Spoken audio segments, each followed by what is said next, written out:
Hello students. हम लोग environment studies का ये पहला लेक्चर देख रहे हैं। इससे पहले टॉपिक्स जो हो गए हैं उसका वीडियोस में बाद में अपलोड करूँगा। सबसे पहले हम लोग आज एलिमेंट्स ऑफ इन्वायरमेंट देखते हैं कि क्या क्या एलिमेंट्स ऑफ इन्वायरमेंट होते हैं हमारे। तो बेटा देखो, एलिमेंट्स ऑफ इन्वायरमेंट जो होते हैं हमारे पास 5 होते हैं। ठीक है, आप लोगों ने देखा होगा। नंबर 1 एलिमेंट जो होता है हमारा पृथ्वी होता है। ठीक है, और पहला पृथ्वी होता है, दूसरा हवा होता है, तीसरा हमारा स्थान होता है, चौथा जल होता है और ऊर्जा होती है। तो ये हमारे पास 5 एलिमेंट्स ऑफ अर्थ होते हैं। ठीक है, 5 एलिमेंट्स ऑफ इन्वायरमेंट होते हैं, सॉरी अर्थ नहीं, इन्वायरमेंट। तो बेटा क्या होता है कि देखो, ये सारे के सारे एलिमेंट्स हमारे इन्वायरमेंट के लिए और हमारे लिए बहुत ही ज़रूरी हैं। ठीक है, तो सबसे जो मेन एलिमेंट होता है पहला पृथ्वी, क्योंकि आप लोग जानते हैं हम लोग पृथ्वी पर ही रहते हैं और जितनी सारी क्रियाएं करते हैं वो भी सारी कहाँ करते हैं, हम लोग पृथ्वी पर ही करते हैं। और पृथ्वी से ही बेटा हमें कोयला प्राप्त होता है और खाद्य पदार्थ प्राप्त होते हैं, तेल प्राप्त होता है। सारी की सारी चीज़ें जो होती हैं वो हमारी किससे होती हैं, पृथ्वी से ही होती हैं। ठीक है ना।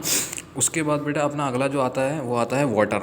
ठीक है, वाटर भी हमारा क्या है, दूसरा महत्वपूर्ण तत्व जल में। आप लोग जानते हैं पृथ्वी का कम से कम 3/4 भाग क्या है, समुद्र पानी से घिरा हुआ है। ठीक है, और हम लोगों की बॉडी को भी सबसे ज़्यादा क्या चाहिए होता है, वाटर ही चाहिए होता है। उसके बाद जो होता है हमारे पास थर्ड आता है एयर। ठीक है, एयर एयर क्या होती है, देखो वायुमंडल में हमारे क्या है, सारी एयर है। ठीक है, और एयर की वजह से ही हम लोग क्या करते हैं, ऑक्सीजन की वजह से ही सांस ले पाते हैं और उसी की वजह से हम लोग क्या होते हैं, जीवित रह पाते हैं। ठीक है, अगला एलिमेंट जो होता है इसके बाद हमारा अगला एलिमेंट हमारे पास क्या होता है, इसका ऊर्जा, एनर्जी। देखो ऊर्जा को आप लोग जानते हो, ये तो neither be created not a destroy. ऊर्जा क्या होती है, ना ही उत्पन्न होती है और ना ही क्या होती है, ये हमारे पास समाप्त होती है। ठीक है ना बेटा, ना ही हमारे पास ऊर्जा क्या होगी, उत्पन्न होती है, ना ही हमारे पास ऊर्जा क्या होती है, समाप्त होती है। जबकि क्या होता है, दूसरा एनर्जी का क्या होता है, ट्रांसफॉर्मेशन होता है। एक एनर्जी एक फॉर्म से दूसरी फॉर्म में क्या होता है, इसका रूपांतरण होता है या फिर परिवर्तन होता है। ठीक है, आप लोग जानते हैं ईंधन के लिए हमें कोल की ज़रूरत होती है, पेट्रोल की ज़रूरत होती है, मिनरल्स ऑयल की ज़रूरत होती है। ठीक है, थर्मल एनर्जी की ज़रूरत होती है, न्यूक्लियर एनर्जी की ज़रूरत होती है, सोलर एनर्जी की ज़रूरत होती है। सारी की सारी एनर्जी हमें कहाँ से मिलती है, ये वायुमंडल से मिलती है हमारे पास, यानी कि इन्वायरमेंट से मिलती है। ठीक है ना।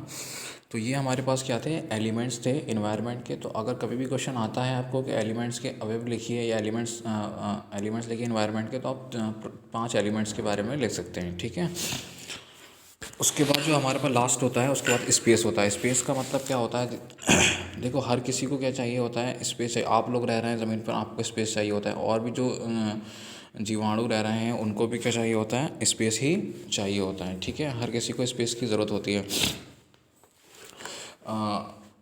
तो ये जैसे कि कोई इंडस्ट्री बननी है तो उसमें भी वही स्पेस की ज़रूरत हो रही है। तो आप लोग देख रहे होंगे वन वगैरह को काट कर क्या बनाया जा रहा है, स्पेस बनाया जा रहा है।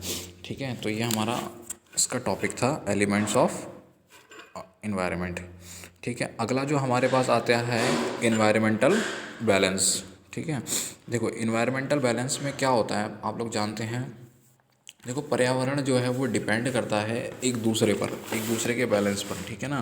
आप लोग जानते हैं इन्वायरमेंट का मतलब ही होता है, क्योंकि इन्वायरमेंट में क्या हो रहे होते हैं बेटा, लिविंग थिंग्स भी रह रही हैं, नॉन लिविंग थिंग्स भी रह रही हैं। तो इन्वायरमेंट में क्या होता है कि जो बहुत सारे पदार्थ भी हैं, इनऑर्गेनिक मैटर्स भी हैं। तो जो इनऑर्गेनिक मैटर्स होते हैं वो क्या होते हैं, एक अवस्था से, इनऑर्गेनिक मैटर्स क्या होते हैं हमारे पास, एक अवस्था से दूसरी अवस्था में परिवर्तित होते रहते हैं। मतलब एक फॉर्म से दूसरी फॉर्म में हमारे पास क्या होते हैं, ये चेंज होते रहते हैं। ठीक है ना। अगर बेटा ये एक फॉर्म से दूसरी फॉर्म में चेंज नहीं होंगे तो क्या हो जाएंगे, ये एक जगह इकट्ठे हो जाएंगे। और जब ये एक जगह इकट्ठे हो जाते हैं तो ये क्या करते हैं, हमारे इन्वायरमेंट के लिए हानि पहुंचाते हैं। ठीक है, और हमें क्या करते हैं, ये पॉल्यूटेड करते हैं हमारे इन्वायरमेंट को। तो इसके लिए क्या है कि इनका जो होता है, जो इनऑर्गेनिक मैटर्स होते हैं, इनका एक फॉर्म से दूसरी फॉर्म में चेंज होना बहुत ज़रूरी होता है। तो ये कुछ साइकिल के अकॉर्डिंग्स हमारे पास ये चेंज होते हैं। Number 1 hydrogen cycle, number 2 oxygen cycle, फिर calcium cycle, phosphorus cycle, carbon cycle, nitrogen cycle, sulphur cycle, hydrogen cycle. ठीक है, ये सारी साइकिल्स हैं। इसमें से मेन मेन जो साइकिल है मैं बता देता हूँ आप लोगों को। एक तो नाइट्रोजन साइकिल बहुत इंपॉर्टेंट है, सल्फर साइकिल बहुत इंपॉर्टेंट होती है, ऑक्सीजन साइकिल, हाइड्रोलॉजिकल साइकिल और कार्बन साइकिल, ये काफ़ी इंपॉर्टेंट है। ठीक है, तो सबसे पहले हम एक एक साइकिल को देखते हैं। तो पहली जो आती है हमारे पास हाइड्रोजन साइकिल। तो देखो बेटा हाइड्रोजन साइकिल में क्या हो रहा है, थोड़ा सा डायग्राम से समझते हैं हम इसको। ये हमारे पास क्या है, सन है, ठीक है। ये हमारे पास क्या है, सन दे रखा है। अब सन से क्या हुआ, ये हमारे पास क्या है, रिवर है या कोई पॉइंट है, ठीक है। तो रिवर और पॉइंट से सन से क्या हुआ, जिसकी इसकी सोलर एनर्जी की वजह से जो हमारे पास पानी था उसका क्या हो गया, वापसीकरण होने लगा, यानी कि इवोपरेट होने लगा या वेपराइज होने लगा पानी, ठीक है। तो जब ये हमारे पास जो तालाबों का जो पानी है वो क्या होना, इवोपरेट होकर कहाँ जाने लगा, वो ऊपर की तरफ जाने लगा। या फिर जो पेड़ों में है यानी कि जो वृक्ष है उस पर भी क्या कहते हैं, हमारा वाष्पोत्सर्जन होने लगा, ठीक है।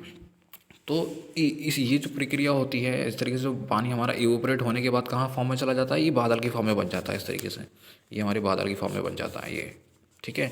अब जब ये बादल की फॉर्म में बन जाता है तो ये बादल क्या करते हैं, आपस में टकराते हैं। तो आपस में टकराने के बाद इनसे क्या होती है, ये रेन होती है, वर्षा होती है हमारे पास, ठीक है। फिर से ये पानी हमारा इकट्ठा होता है। इसी तरीके से ये साइकिल क्या होती है, हमारी मूव होती रहती है। अच्छा, अगली जो साइकिल है हमारे पास क्या है, कार्बन साइकिल है। देखो कार्बन साइकिल में क्या होता है, ये हमारे पास क्या है, सॉरी, ये हमारे पास क्या है, एक वायुमंडल है। क्या है हमारे पास ये बेटा, वायुमंडल होता है। तो वायुमंडल, ये हमारे पास क्या है, एक वायुमंडल है। तो वायुमंडल से हमारे क्या हो गया, वायुमंडल से CO2 हुई, CO2 हुई, ठीक है।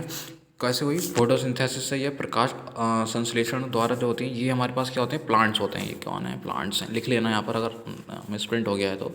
ये प्लांट्स होते हैं, ये पौधे होते हैं। तो वायुमंडल से जो होते हैं हमारे पौधे क्या करते हैं, CO2 को लेते हैं, ठीक है। और क्या प्रोवाइड कराते हैं हमें, क्या प्रोवाइड कराते हैं बेटा, हमें ऑक्सीजन प्रोवाइड करते हैं। ये हमें जीव,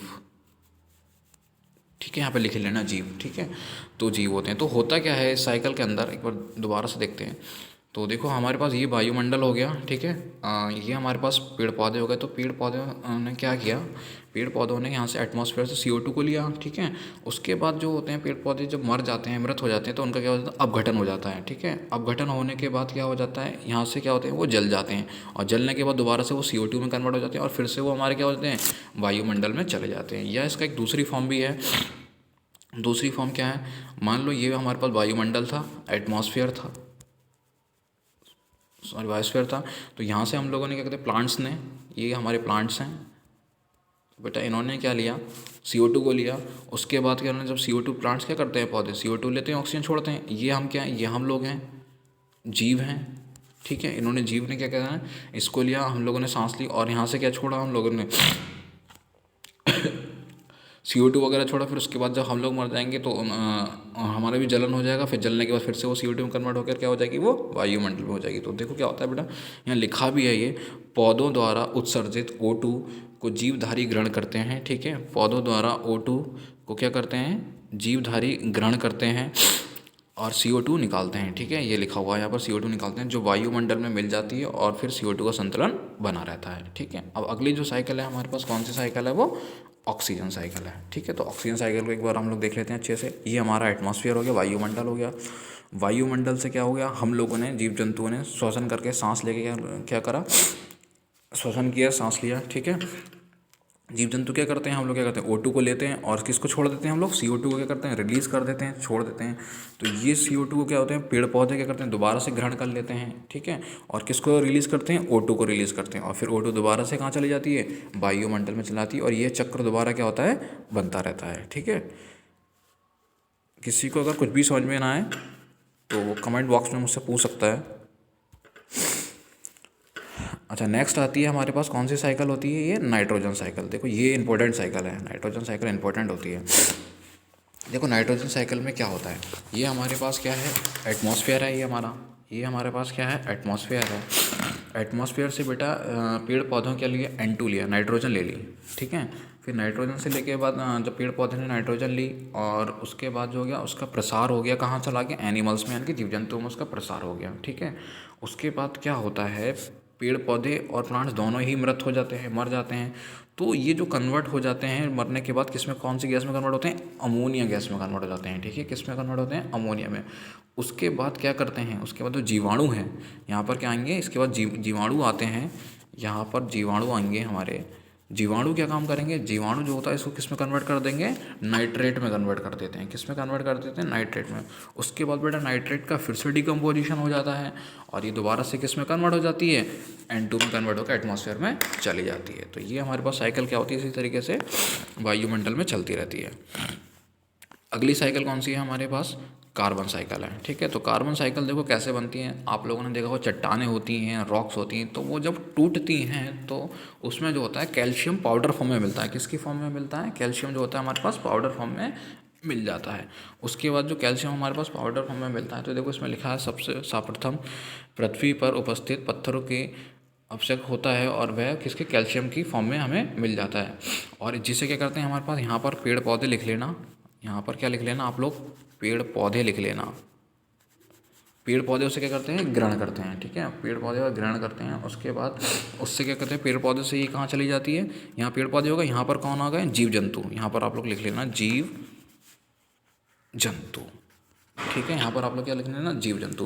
उससे क्या चली जाती हैं? जीव जंतु में चली जाती हैं। तथा भूगोलीय उथल पुथल की वजह से जो हमारे पास हमारी अर्थ है, अर्थ का जो ऊपर वाला सरफेस है उस पर भूकंप वगैरह या कुछ भी आने की वजह से या लावा होने की वजह से क्या होती है? उथल पुथल होती है। तो उसकी वजह से दोबारा से किस में कन्वर्ट हो जाते हैं? रॉक में कन्वर्ट हो जाते हैं। ठीक है, चट्टानों में कन्वर्ट हो जाते हैं।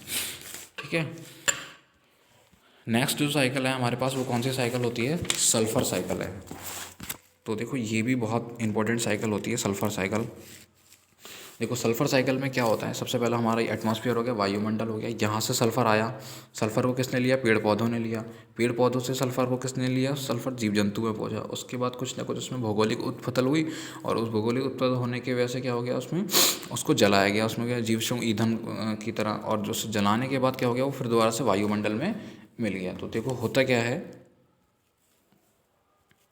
सबसे पहले क्या होता है? वायुमंडल में जो उपस्थित सल्फर होता है उसे कौन लेते हैं? पेड़ पौधे। पेड़ पौधों के बाद उससे कौन लेते हैं? जीव जंतु लेते हैं। उसके बाद क्या होता है? इसमें भौगोलिक उथल पुथल होने की वजह से क्या होता है? ये ईंधन के फॉर्म में क्या होते हैं? बदल जाते हैं और दोबारा से हमें क्या होता है? सल्फर मिल जाता है। ठीक है ना। इसी तरीके से फास्फोरस साइकिल होती है और हमारे पास कौन सी साइकिल होती है? हाइड्रोजन साइकिल्स होती हैं।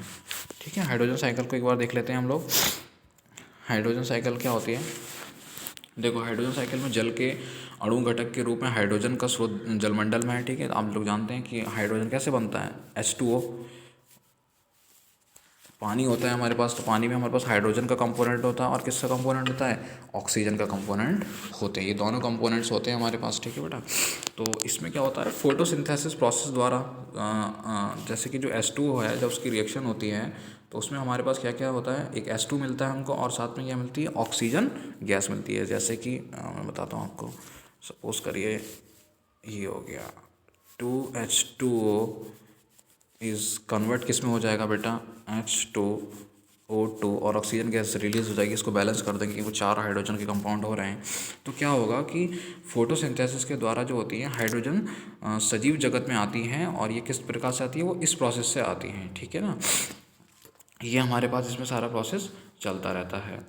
उसके बाद जो होता है हमारे पास रेस्पायरेशन के समय, श्वसन के समय जो हमारे पास होता है क्रिया में जो होता है वो ग्लूकोज अणु के भाग में टूट जाता है। ठीक है, एटम्स के टूट जाता है, जिससे क्या होते हैं? मुक्त हाइड्रोजन और ऑक्सीजन के कारण होता है और H2 की होती है हमारे पास किस में बदल जाती है? वो जल में बदल जाती है, वो इस वाले प्रोसेस से। ठीक है ना। अब जो नेक्स्ट वीडियो है उसमें हम लोग नेक्स्ट देखते हैं, नेक्स्ट टॉपिक को रिलीज़ करेंगे।